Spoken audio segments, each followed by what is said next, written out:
I'm Effie Johnson, President and CEO of the Neighborhood Christian Centers. And this year, at this time of year, we celebrate Christmas and we celebrate the holidays. But for so many people we serve, it's just another day that they're having to figure out how they're going to make ends meet. And Neighborhood Christian Centers prides itself in being here for our neighbors in need, but we cannot be there without you.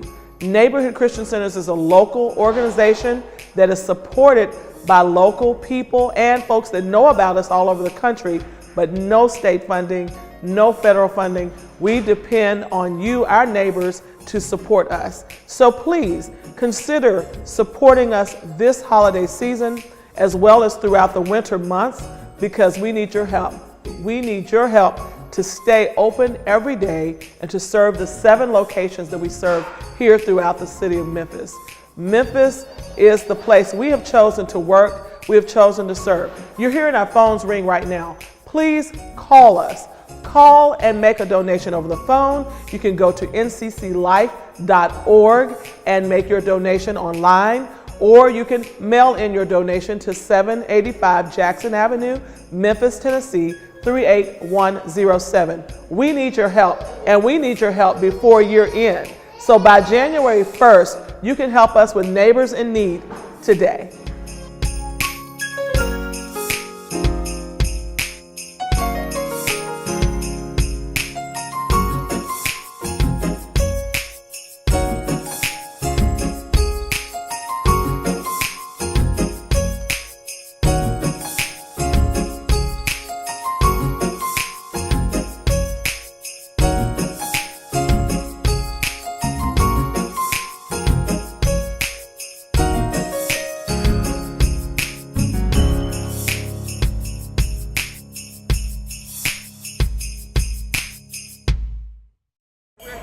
Location at our Compassionate Christmas warehouse, where we are distributing over 10,000 baskets. We can't do this alone with our staff. We have volunteers that come from all over the city, as well as our affiliates that are working in various different zip codes that are partnered with Neighborhood Christian Centers every day to serve our neighbors in need. And right now you can see them backing up to different dock doors and loading hundreds of baskets that will be distributed today and tomorrow to those, our neighbors in need. We also want to thank Sanderson Farms, because they donated 10,000 chickens to this project so that we can help make sure that our families are getting the protein they need, and the vegetables and all the different things that are in the boxes are very important for families that are living in food insecure communities. So we're very proud to be a good neighbor to our neighbors in need, and we're so proud to serve along so many people to make this happen. We also have 7 locations, and 4 of those locations are in Section 8 housing developments where hundreds of people are living and needing supplemental food support. And so this is going to be going out there to those folks as well as our affiliate sites. So we're so proud to serve along them as well. So proud to have as a partner Amy Grow and International Paper, and Amy Grow. We are so proud to have them. All of these boxes were donated by International Paper. Over 10,000 families will be served in the next few days, and we want to thank you guys for your support. Oh, well, thank you. International Paper is proud to be here, proud to be a part of this great event. Brings over 800 volunteers from all over the city. We're just thrilled to be a part of it and provide more than 11,000 boxes for this program. So thank you for having us here today. So Amy brought your son today. So why is it important that you pass this down, this tradition of service now to your children? Well, I just think this is an incredible program that allows people to bring their whole families here to serve other families, and it's now become a tradition for us and our kids, and they don't think of the holidays as complete without coming to the Neighborhood Christian Center family packing or this food basket packing day. They just love it, and I think it's important for them to see how each person can give back. We want to thank all of you at International Paper for all the things you do to make Memphis and all of this world great. And so thank you for your support.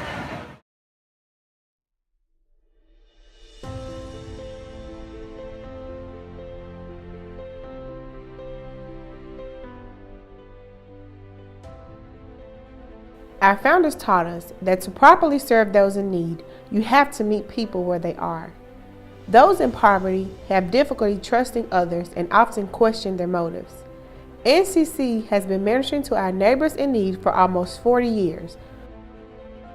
The first program I participated in was a program called Truth Seekers. And it was basically like a Bible study slash tutor program. And that's actually where I got introduced to my first mentor. You know, it was a guy by the name of Mr. Park. You know, tall, white guy, real sharp. You know, I learned so much from him. And, you know, he always pushed me to, you know, want more and do more out of life. Being a part of NCC, you know, it took my confidence through the roof. You know, before I was just shy, you know, I wasn't outspoken very much. Reading the scriptures from a Bible or opening up in prayer, you know, it kind of made me more confident in myself. And also my favorite scripture was Philippians 4:13. I can do all things through Christ which strengthens me, you know, and I really believe that. So, what my life would be like if I wasn't introduced to Mr. Ballard or the center, it probably would be jail cell for one. I'd probably be a career criminal because like I said, my neighborhood was very rough. When I first moved to my neighborhood, I was 6, 7 years old, and that was the first time I ever seen a dead body.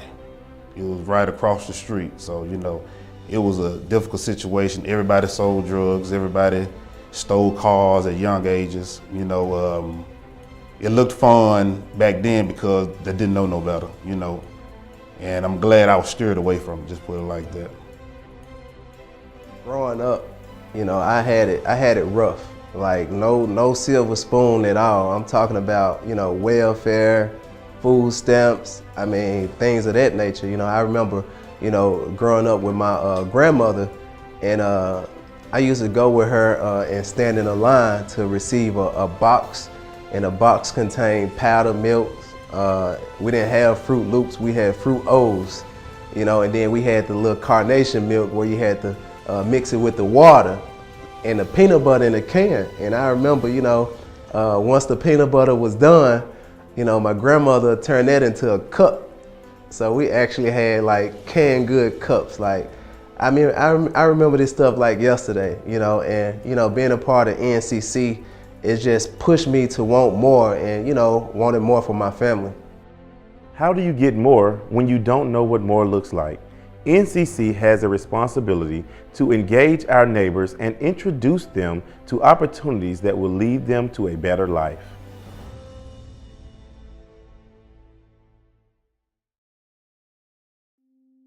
So I would go with my daddy hunting, and we would be looking for coons and rabbits, and we'd be talking, and he said, well, we're gonna kill some rabbits tonight and catch a few coons in the trap. And we would be out there, but we wouldn't be out there just catching coons and rabbits. I was learning a lesson about survival and how you survive without money. So we lived off of the land. We lived basically off the land, the birds, the chickens, the hogs, the cows. And as time passed, my dad talked about how important it was to have, to work and have your own and not be sitting around being lazy. So in 1953, they said they were going to send a truck with goods for the poor in the neighborhood. So I don't know whether my daddy was listening to the TV. No, he wasn't listening to the TV because we didn't have one. So evidently he was listening to the radio, or I read it in the paper that this was going to happen on a certain week. So we lived down the lane from everybody. So he said, let me walk out to the end of the lane for a while, I'll be back. So he went out to the end of the lane where our cousins and some people lived, and he said, don't allow that truck with the cheese and the commodities to come to my house because I take care of my children. Well, we were thinking, I don't know why he would do something like that when we could have the cheese. That's one of the things that we didn't make was cheese. So he sat us down and he said, you only take free when you can't do any better. And we're in a situation that we don't have to take free because we have everything we need here on this property. So as time went on and I got older, working in the fields and making our own money, and then I get out of college and come to Memphis. And it was a learning curve for me because here we were in Memphis and there were people literally eating out of garbage cans, and there were people who didn't have jobs, and welfare was everywhere. And I'm like, what is welfare? Even though we knew what welfare was, but not welfare like everybody getting welfare, living in high rises and don't have jobs. So I began to reflect back to what I was taught by my father, that every person should have his own living and people should work for their living. And I began to look at, over the years, what is poverty and what is poor? What are those two things?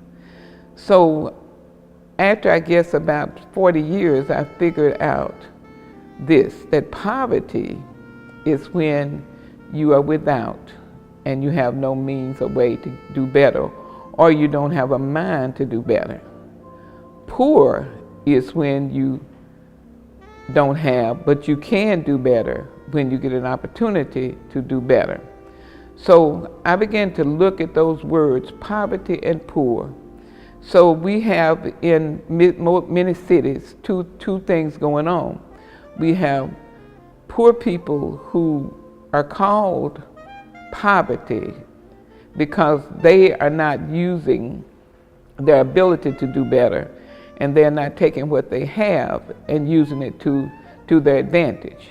The other thing that I saw about poor is living within the means of what you have and being satisfied with that. It's nothing wrong with being poor, as I was saying earlier, that you can be happy being poor, but it should not be your goal to be poor. That shouldn't be your goal. Your goal should be to improve your state, no matter what state you're in, even if you're in poverty. You're always wanting to look at how can I change the situation that I'm in, because there is always a way out. Now with poverty, you may have to have more help to get out. With being poor, your mindset is good, and when you get an opportunity, you will take that opportunity. But with both of those, there is a way out, and we should not stay in those situations because we've been thrust in them. And many times we were thrust in them by no means of ourselves. Like in my case, we were 3 children that were given to foster parents, and they had to do the best they can. So many people have those situations where things happen. Parents die, someone is killed, and grandparents got to take care of the children. All kinds of things happen that bring us to a situation. But what neighborhood Christian centers and what we want to do is to help people with their state and help them to get out of that situation that they're in. So when my husband and I got married, who had similar beliefs, we felt like whatever we had extra needed to be given to someone else. So we started our ministry of giving just as 2 individuals, doing what we could to help someone else and being compassionate to someone else, not because we had a whole lot of things, not because we were wealthy in no sense of the word, because we only had $93 between us when we got married. So we didn't have a lot, but we always had something else that we could give. So we started giving what we had, and as time grew and as we got older, we had more and more and more to give. And then other people started joining us with the giving. So our giving became massive because so many people entered into it with us to help us give. The needs are greater in Memphis than they've ever been, and with the outpouring that we have had, we need a double portion of outpouring now. We need more and many more people giving than we have in the past, because we can make a dent, we can make a difference, and what Memphis has done and what you will continue to do if you'll just step it up. And I believe that we can do more to help people who are in need and to help change the trajectory of the people that now live in Memphis. Going into 2018, Neighborhood Christian Centers would have been here for 40 years dealing with poverty and with the poor. And as we go into 2018, we are looking at partnerships with others trying to reduce the poverty and reduce the poor situations that people now live in. And we ask that you join us as we go into this new 40th year venture, that this will be the year that we will see the trajectory change like never before.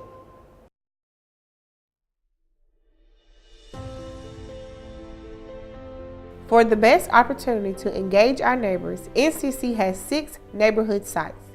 These sites are located inside 6 of Memphis's most under-resourced neighborhoods. Our sites are key to engaging our neighbors. As a student, Monroe Ballard Sr. was a teacher. And so I became familiar with him actually as a professional. He was a professional in the community, a role model in the community, and that's how I became familiar with him, and I would say his entire family. They gave me an opportunity to work with their summer initiative program, and I became a lead intern with that program. I and other employees worked on that program at helping young people connect with the community as a liaisons between the Neighborhood Christian Center and I would say Christ. They was like a second parent to us. You know, we didn't have that when we was coming up. You know, it's a little different when you come from the neighborhood I come from, and somebody just open doors for you and feed you and get your clothes. Even if you needed a bed, they'll get it for you. Once our neighbors trust us as a fellow neighbor in their community, they feel comfortable coming to us when they're in crisis. This is where our compassionate services plays a critical role. When our neighbors need us, Neighborhood Christian Centers is at the ready. Many of our impoverished neighbors find themselves thrust into a situation through tragedy, abuse, or neglect. Our sites can provide the basic needs of food, clothing, housewares, and even furnishings. But most importantly, we can offer a compassionate and loving hand to hold or shoulder to lean on in times of anxiety and uncertainty. Once we've engaged with and stabilized an individual or family in crisis, we begin to see our neighbors trusting in us. This allows us to grow closer to them, and in turn, they allow us to counsel and disciple them. We're able to gain a better understanding of their specific situation and the barriers that they face, which enables us to refer them to an appropriate empowerment program. I think NCC allowed me to break the generational curse, because I'm like the first one who, you know, really went to college in my family. You know, I had 4 sisters. They didn't make it through high school because, you know, they probably got pregnant and dropped out. You know, I had cousins who didn't make it through high school either. So my main goal was to at least make it through high school. You know, that way I feel accomplished. But, you know, NCC, you know, being a part of NCC, they used to always talk about college, college, college. So, you know, actually one day they offered me a scholarship to attend college, you know, and with that scholarship, I still wanted to settle. You know, I wanted to go to a local community college, but they pushed me further to go to another state, a whole nother state by myself. And, you know, because of the things they taught me about belief and you know, wanting more, I took that step. And I'm glad I did. Our youth empowerment programs include Bible studies, reading literacy, life skills, financial literacy, cultural and educational experiences. Our Operation Smart Child program teaches proper prenatal and postnatal care for expectant mothers so that these babies have the best possible chance of being kindergarten ready. Well, we are so excited. We're right in the middle of compassionate Christmas season here at the Neighborhood Christian Centers. I'm Effie Johnson, President and CEO, and we're so proud to have with us our partners in Memphis, Popeye's Chicken. So glad to have you, Mr. Bob Cook and Jennifer Harvey, because I was going to say the wrong last name. So tell me, Bob, you've been a partner with us for over 4 or 5 years, and you've been a partner in supplying chicken for our children's programs, for our volunteer events, and today you've even brought a bike. So tell us, why is this type of work something close to your heart? Well, you know, it's wonderful when a company can come outside the building and be part of the activities within the neighborhoods that they serve. And Neighborhood Christian Centers has been that place for us, that we can step out and support you, whether it be with chicken or our service or even a Dr. Pepper bicycle. I'm loving that. that we can be part of your activities here and we feel part of the community. So you talk about being part of the community. I know y'all have, Jennifer did a jobs fair with us at least 2 or 3 times, and those have done well. So tell us about how you guys set that up and why it's so important that you get in the community and do those. I mean, you know, it's all about giving back and helping people that really need that, you know, that guidance. So with coming to the job fair and giving them the opportunity to come inside and us welcoming them and giving them the opportunity to, you know, work with us and us telling, you know, showing them the way that, you know, there's opportunity, there's hope, there's work out there. And what I loved about it, I mean, you were so gracious, y'all came to us. You set up in our different communities, at least 2, and then you hired people on the spot. There were people that got jobs like right there. So you're talking about outcomes. Hey, they came out and they walked out with a job. So Bob, how can you encourage others in the community to be a part of what we're doing? Well, you know, I think at the root of it is what the Lord commands us to do, and that is to serve each other. And as a company, as a business, we have so many different opportunities, and working with your group really brings that to fruition, that Christian life that we all need to have. Wow. And so it's important for our group, as well as all the other groups around your neighborhood, to say, hey, let's be part of what you're doing and not just simply be in the community. Well, we're thanking you for being a part, being a neighborhood partner. Your commitment to Neighborhood Christian Centers and those we serve speaks volumes to who you are in the community. And y'all go out there and buy some Popeye's chicken, because it's off the chain. I'm trying to get them to do chicken wings for breakfast. So if you want to call Olive Oil and tell them to do some chicken wings for breakfast. That'd be great. So guys, don't forget to go online at ncclife.org and click on the donate button or check out our volunteer opportunities. We want you to get involved. It's past Compassionate Christmas. We need you all year long. But start now, because we need those phones to ringing and you to start clicking. Well, hello, we're here at Neighborhood Christian Centers. I'm Effie Johnson, President and CEO, right here celebrating Compassionate Christmas with some of our community partners, our neighborhood partners, Talk Shop. Excited to have you guys here today. We're glad to be here. So, Joe, you're the founder of Talk Shop, and you guys have been connected with us over the past few months. And so tell us a little bit about how Talk Shop got started. Well, we got started because we wanted to help business people and people in real estate to be able to build their own businesses, Effie, but also to help other businesses build theirs. And we have a very generous group at Talk Shop. Talk Shop events are free. We offer free education and networking to anyone interested in real estate or in business. So we're supported by our advertisers, our sponsors, and our supporters. Great, talkshop.com. Yes. And people can connect with you for networking. Yes. And I love your values that you've listed there. And ours are engage, stabilize, empower, grow. Or is I'm saying it right? Engage, stabilize, empower, grow. I think I'm right. But in there somewhere, we're doing some of the same things. So you've brought friends along today. Yes, I And did. so I want to thank you for bringing Lynn and Troy McDonald. We're happy to be here. So tell us about how you got engaged. I know there's a reason why you're so excited today. And you share with us about being on a tour with a guy that I happen to know, Monroe, the Vice President here at Neighborhood Christian Centers. Tell us about how you're engaged and why you're engaged.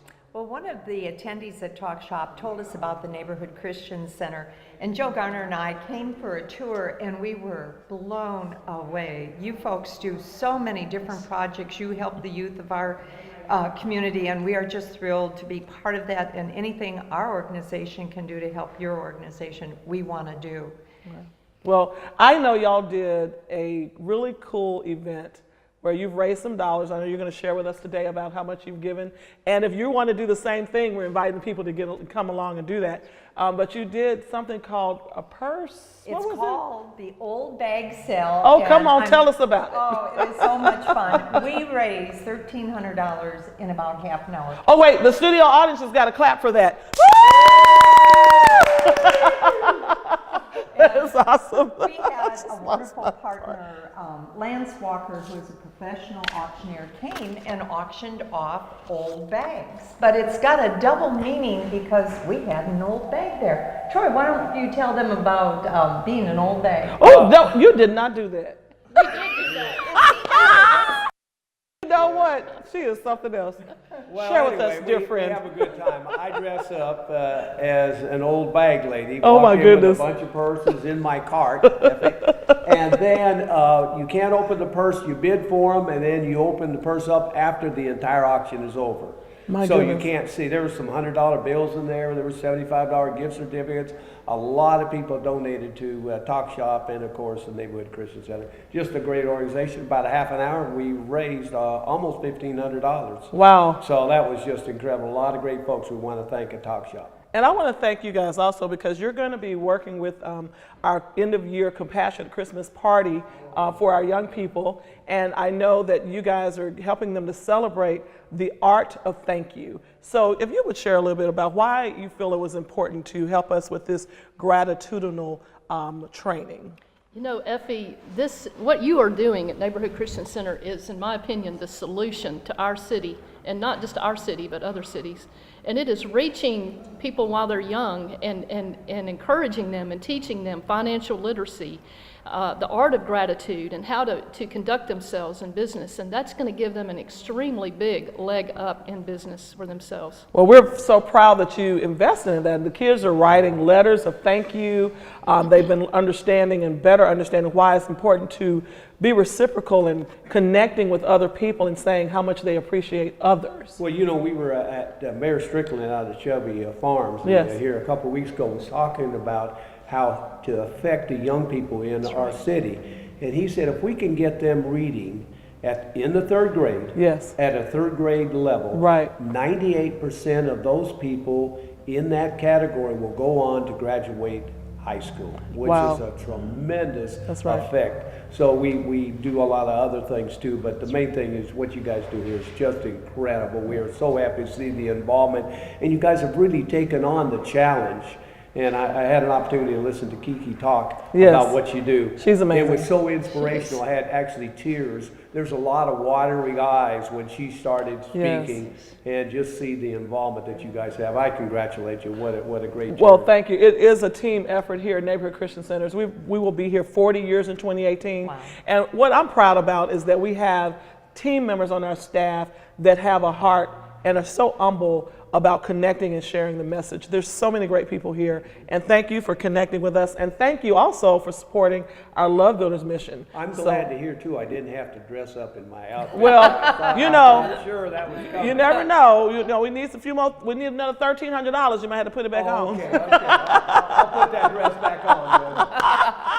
Okay, Tyler Perry, watch out. Okay, well, thank you so much for being and sharing with us today for Neighborhood Christian Center's Compassionate Christmas Spotlight.